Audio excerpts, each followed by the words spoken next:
합리적이라고 생각하는 수수료의 요율이 어느 정도예요? 우리가 하나도 안 냈으면 좋겠어요.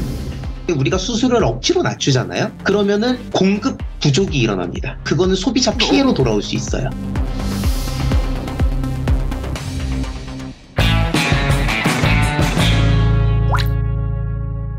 같은 얘기도 이 집에서 들으면 더 맛있습니다. 귀에 빡빡히게 설명하는 귀의 빡종원입니다. 자, 오늘은 택시 얘기를 해볼 거예요.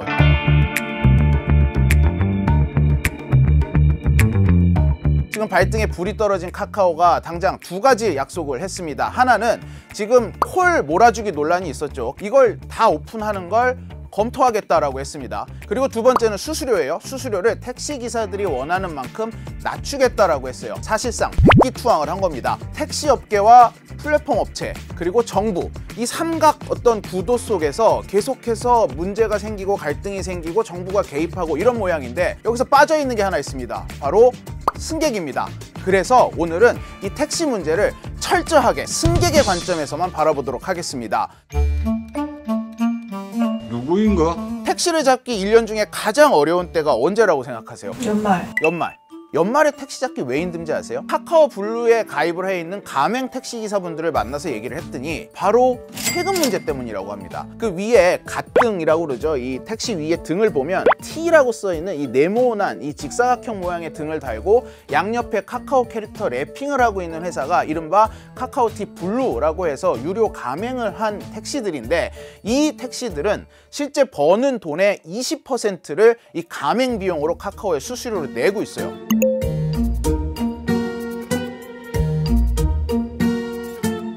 그런데 20% 일단 받아가지만 나중에 16%에서 17% 정도 다시 돌려줍니다. 뭘로 돌려주느냐? 이 택시기사가 옆에 카카오 랩핑을 하고 다니잖아요. 광고비 명목. 그 다음에 택시기사가 운행을 하면서 이 수집을 하는 정보를 카카오가 그대로 받아갑니다. 이 정보에 대한 비용, 이런 명목으로 해서 17%를 돌려줘요. 그러니까 실제로 카카오 택시 기사분들이 내는 돈은 한 4%에서 3% 정도라고 보시면 됩니다.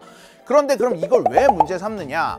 택시 운행을 하고 10,000원을 받았다고 치면 20%를 줬으니까는 2,000원이 카카오 쪽으로 간 거죠. 그런데 카카오가 다시 1,700원을 돌려주는 거잖아요. 그럼 실제로 택시기사가 번 돈은 9,700원입니다.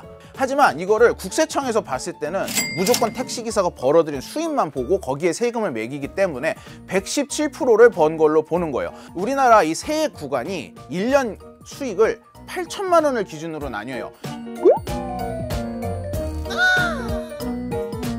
이러니까는 내가 연말이 됐는데 올해 수입이 벌써 한 7,900이 됐다 이러면 무조건 손해니까 일을 안 하는 거예요. 카카오가 17%를 돌려주는 것 때문에 나는 만져본 적도 없는 수입이 잡히는 걸로 되면 이게 더 가속화될 수밖에 없다는 거죠. 아니 그럼 카카오는 애시당초 3%만 떼어가면 되지 왜 이렇게 복잡하게 하느냐, 이런 의문이 남을 수 있어요. 여기서 카카오가 이거에 대해서 자기들이 왜 그렇게 하는지 정확히 밝히지 않고 있습니다. 이유는 아직 아무도 모릅니다. 카카오가 사회적으로 굉장히 좋은 기업인데 수수료를 3%를 받고 있다 라고 하면 이 3%라는 수수료가 그렇게 비싸다고 느껴지지 않을 확률이 아주 높아요. 근데 지금 카카오의 문어발식 확장과 그 반사회적인 비즈니스 모델이 비판을 받고 있는 상황에서는 카카오가 받는 3%가 높다라고 느낄 확률이 높습니다. 결국에 이거는 기업의 ESG에 대한 얘기거든요. 그럼 기사님께서 생각하시는 카카오가 받아가면은 낼 수 있는 그 합리적이라고 생각하는 수수료의 요율이 어느 정도예요? 우리가 하나도 안 냈으면 좋겠어요. 굳이 낸다면은 네. 상호 상생 관계에서 1, 2%면 되지 않겠어요? 100% 따라올 수밖에 없는 게 있습니다. 바로 서비스 저하입니다. 플랫폼의 수수료가 높으면 높을수록 그 플랫폼 기업은 더 열심히 일을 하거든요. 왜냐하면 건당 받는 돈이 높으니까. 그러다 보면 소비자 입장에서는 서비스 향상이 되는 거예요. 여기서 만약에 우리가 수수료를 억지로 낮추잖아요. 그러면은 공급 부족이 일어납니다. 플랫폼 기업은 자신들이 더 할 수 있는 거를 더 열심히 안 하겠죠. 그렇게 되면 그거는 소비자 피해로 돌아올 수 있어요. 좀 이건 시간을 두고 봐야 될 문제인데, 정작 승객에게 가장 와닿는 문제는 콜 몰아주기를 없애냐 마냐에 대한 문제입니다. 저도 이번에 취재하면서 김포공항에서 택시를 탔는데 바로 뭐 이런 얘기 들었어요. 저희 멀리 가지 않는데 타도 되나요? 어디 가시는데? 강서구청이요. 아이고 가야죠. 멀리 안 가도. 저기 여쭤보니까 강서구나 양천구 가는 차들 여기서 타라고 하더라고요. 카카오에서 그냥 불러 타고 가시면 되는데 가까운 데는. 거기서 이렇게 단거리를 타면은 기사님 입장에서 좀 손해가 있나요? 아 네. 지금 내가 여기 아까 그 공항에 대기한 그 시간이 네. 1시간이야 1시간. 아, 1시간 대기하신 거예요? 1시간 대기해서 가까이 가면은 좀 짧은 거리니까 수입이 적잖아요. 우리가 택시를 운행할 때 1시간에 네. 2만 원을 잡아요. 2만 원. 그러니까 최소 1시간을 기다렸을 때 2만 원 거리는 나와야 되고 한 3만 원 거리 나오는 게 베스트인 거예요. 남으니까. 그런데 이걸 뭐 5천 원 나오는 거리를 가면 무조건 손해인 거죠. 이 고된 노동에 최대한의 효율을 내려면 거리를 보고 승객을 골라 잡을 수밖에 없는 거예요. 택시기사분들 입장에서는 충분히 이해가 됩니다. 근데 이건 택시기사분들의 입장이고 승객 입장에서는 이게 굉장히 또 이제 택시에 대한 불만으로 다가오는 거거든요. 그래서 나온 게 바로 카카오의 알고리즘이에요. 카카오로 택시 부르시는 분들 알 텐데 미리 입력한 결제 정보로 아예 처음부터 결제를 누르고 타죠. 이런 경우에는 이 승객의 목적지가 어딘지를 기사가 알 수가 없습니다. 강제 배차를 하는 거죠. 이 강제 배차 때문에 이 승객들이 골라타기로 인한 피해가 많이 줄었다라는 얘기가 나오는 게 사실이에요. 근데 문제는 무료로 이용하는 우리한테는 콜이 안 온다. 그 유료 가입을 한 사람들한테만 콜을 물어주기를 하는데 이건 공정거래가 아니다. 똑같이 배분을 해라 라고 얘기를 합니다. 그런데 수수료를 내고 카카오를 쓰는 이유는 그만큼 콜이 많이 들어와서 매출이 늘어나기 때문인데 이거를 무료로 사용하는 기사들과 똑같이 콜을 뿌린다면 누가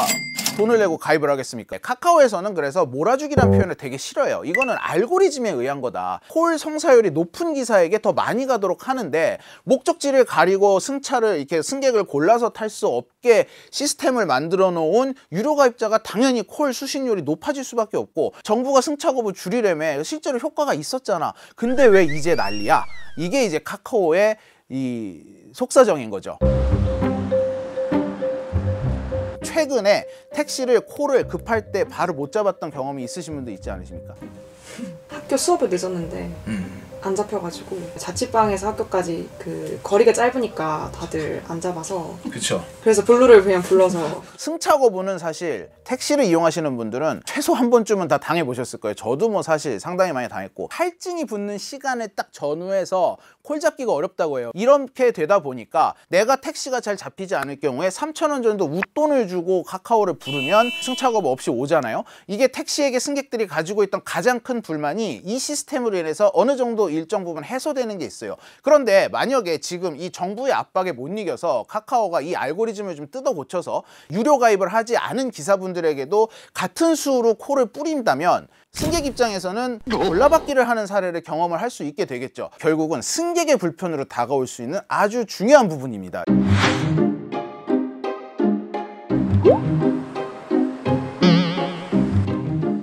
처음에 타다나 우버가 우리나라에 정착을 했다면 물론 초기 플랫폼 경쟁은 일어났을 거예요. 그런데 결과는 다르지 않았을 것이다 라고들 얘기를 해요. 이거는 우리가 플랫폼이라는 것의 특성을 알아야 되는데 택시를 부를 때 앱을 4개, 5개 켜고 부르는 게 편하세요? 아니면 딱 하나만 켜고 부르는 게 편하세요? 하나죠.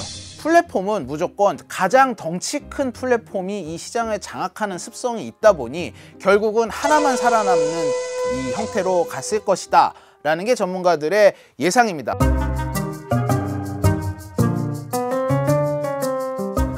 근데 우리나라만 유독 이 택시에 있어서는 전 세계 다른 어떤 나라에 비해 좀 뒤처져 있습니다. 운송수단과 모빌리티의 만남은 이미 이제 요즘 얘기도 아니에요. 굉장히 옛날 얘기죠. 그 이유는 바로 이 개인 택시 면허를 사고 팔 수 있는 특수한 우리나라의 제도 때문입니다.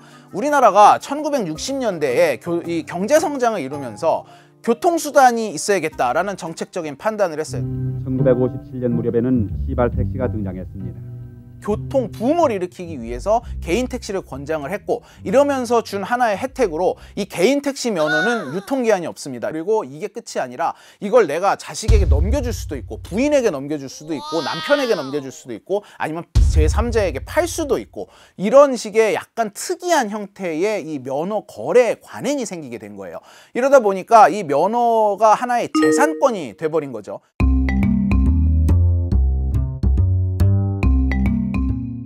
그런데 대부분 이 택시를 하시는 분들이 연로하신 분이 많아요. 개인 택시를 하시다가 이제 정말 은퇴를 해야 할 때 다시 팔아야 되는 겁니다. 즉 내 퇴직금이에요. 15년 만 15년 됐는데 그때 한 6천 몇백 갔어요. 지금 더 올랐다고. 지금은 뭐 지금 몇 년 전에도 뭐 9,600까지도 가고 1억까지 갔는데 요즘에 조금 그렇게 가나 보더라고요. 하시다가 이제 그만두실 때 다시 회수를 하셔야 되는 거잖아요. 글쎄요, 뭐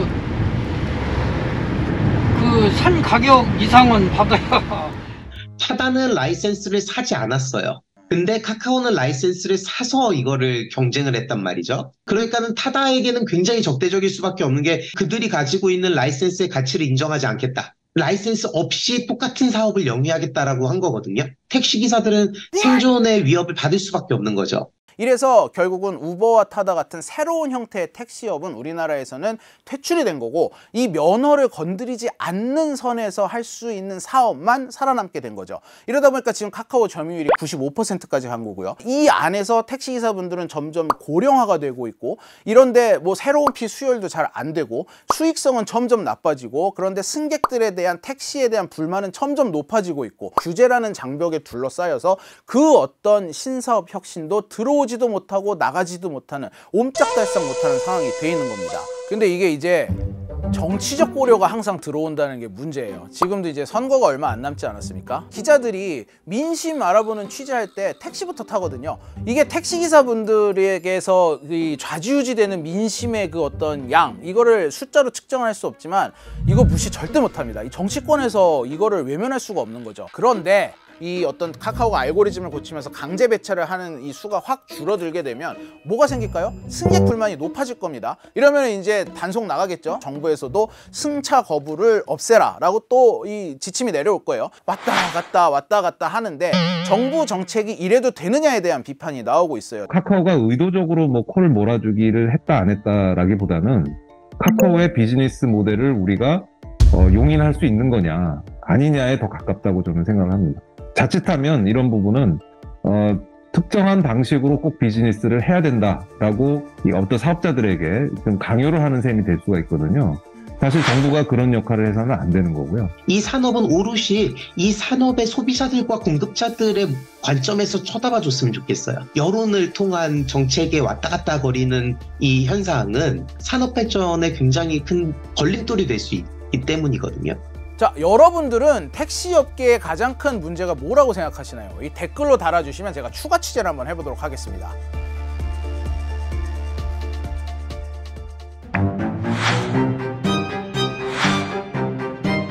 그렇게 멀지 않은데 7,000원에서 8,000원 그 사이. 근데 아침에 택시를 부르면 안 잡혀요. 그런 경우도 있어요. 어디 가냐고 물어봐요. 여의도 지금 못 간다. 뭐 이렇게 말씀하시는 분도 있고 안 가는 거죠. 마감하는 차라서 같은 방향으로 가려고 이렇게 핑계를 대시는데 사실은 다 승차 거부죠. 기사들이 차라리 여의도를 안 가려고 그러지. 내키니까 그 시간이면은 항상 똑같은 금액이지만은 시간을 다 뺏어 버렸잖아요. 그렇죠. 강남이나 여의도 같은 데는 안 가려고 그러지. 수술은 내더라도 이제 그 다른 사람들이 안 가는 것. 그러니까 이제 우리는 목적지 없이. 그러니까 어떤 사람들은 사장님 감사합니다. 이렇게 짧은 거리 아무리 사람들이 가자 그래도 안 가는데 이렇게 와주셔서 감사해요. 그거를 하면 너무 힘들으니까요. 쉴 시간이 없어요. 저거 할 때는 계속 콜을 쓰니까 강제 콜이랑 마찬가지거든요. 이거는 그냥 강제 내가 받기 싫어도 무조건 받아야 될 거죠.